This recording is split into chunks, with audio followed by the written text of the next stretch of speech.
So what did he do with the cash? He could have traveled the world, he could have gone out and bought extravagant things, or he could have done nothing. He could have left the money in the bank, and to this day, it would be worth $72 million. He says, people think I'm either lying or crazy when I say this, but it happens to be true. I used the nest egg to buy something infinitely more valuable than money. I used it to buy time. You see, Peter wanted to be a musician, and to do that, he had to spend hours rehearsing and auditioning.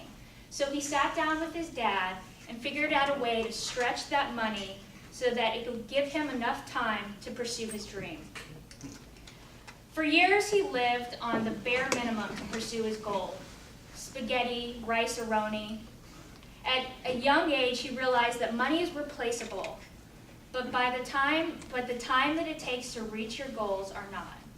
He didn't understand how people believe dreams can wait, but a paycheck can't. So what do you do to start utilizing your time more efficiently? Do you quit your job and travel the world?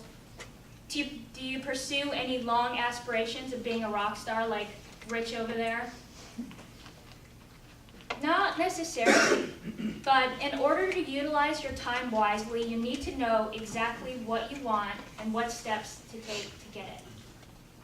Someone once told me that there's no such thing as lack of time, just not making it a priority. So from here you have two choices. You can make excuses about not having enough time, or you can make your dreams happen. And to do that, you have to set goals and make sure that they're a priority. So to do this, you have a few simple steps. One, you got to make long and short-term SMART goals. Now, most of you learned in Sandler training that SMART goals stand for specific, measurable, achievable, realistic, and timely. Make sure you're asking the who, what, where, when, why. Not, I want to lose weight, but how much?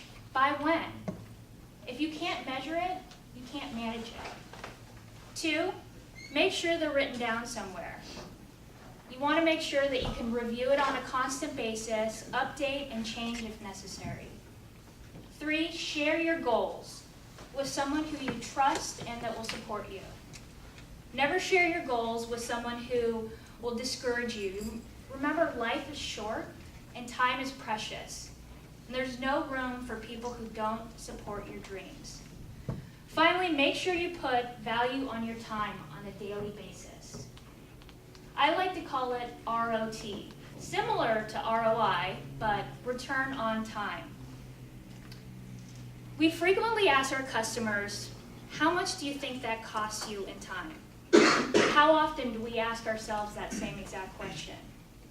For example, as some of you know, my dad is terminally ill. When I first started taking care of him, I would spend hours cleaning.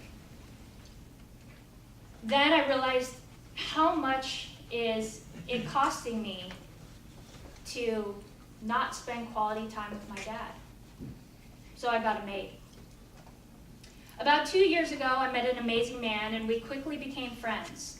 He lived in New York, so I didn't think anything more than just a friendship would develop between the two of us, but it did. Before we began the relationship, however, I told him about my goals. I explained that although I loved being with him, I wouldn't let anything get in the way of my dreams. I wasn't willing to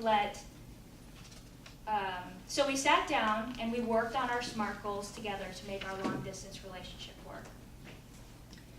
2 years ago, I was standing in front of this group giving my first speech at Oracle Direct Toastmasters. I knew my goals when I started here, and although they've shifted throughout the years, my dreams have stayed consistent. And in less than a month, I will be heading out to New York to start a new chapter with an amazing opportunity and the love of my life. Time. It's certainly crazy how it can come and go, but as Peter Buffett says, people tend to let dreams wait, but they won't wait on a paycheck. If you take anything away from this speech, I hope that you remember that there's no such thing as lack of time, just not making it a priority. Life is short, time is precious, So I encourage you to put a priority on your own time, since you can never reclaim a moment once it's passed. Thank you, fellow Toastmasters.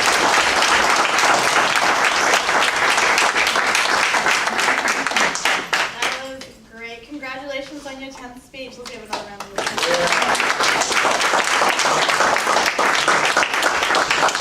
I'm sorry, you guys. It's supposed to be memorized. My dad's been in the hospital this week, so it's been difficult. So Still great. wanted to give my last speech before I left.